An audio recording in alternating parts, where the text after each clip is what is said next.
Hello, let us start with the why aspect of pharmacovigilance.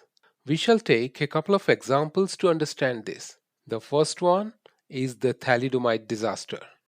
To understand pharmacovigilance better, we take thalidomide disaster as our first case study. This is a good example to reiterate the safety aspects of a medicinal product. It was during the late 1950s and early 60s when one such event, that influenced the practice of pharmacovigilance, to a great extent. The drug, thalidomide, was used during pregnancy to treat nausea. It was considered a highly effective and safe sedative drug, compared to other sedatives on the market. The drug was approved in Europe and many other countries. It was sold over the counter, and was one of the highest selling products. To expand the sale across the United States, an application was submitted to FDA.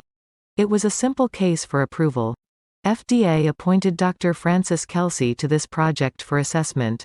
Based on the evidence and data presented, Dr. Kelsey was concerned with toxicity studies, and later she came to know about peripheral neuropathy from a British medical journal. She requested for more data related to the serious adverse event. From her experience and what the data revealed, she believed that drugs that can have serious side effects like peripheral neuropathy can damage the development of the fetus as well. Her suspicion proved true, and more than 10,000 babies were born with deformity in limbs, toes and other organs. Such a condition was called phocomelia. The drug was withdrawn from the market, and the application was withdrawn from FDA as well. So, do you think this could have been prevented? Let's continue with our session. The thalidomide disaster called out for a better vigilance process for drug approval. It also emphasized the need for a detailed toxicity testing, maintaining a safety database, and creating awareness of drug-related risks during pregnancy. Let us look at our second example, Vioxx withdrawal.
The all-round impact of Vioxx was evident. This resulted in the loss of life and proved to be a health disaster. Not only it tarnished the company's reputation, but also caused huge financial losses. There were clear indications and signals about the safety problem. Had that been studied diligently, the magnitude of the disaster could have been reduced. Now let us summarize the answer to the very first question: why pharmacovigilance?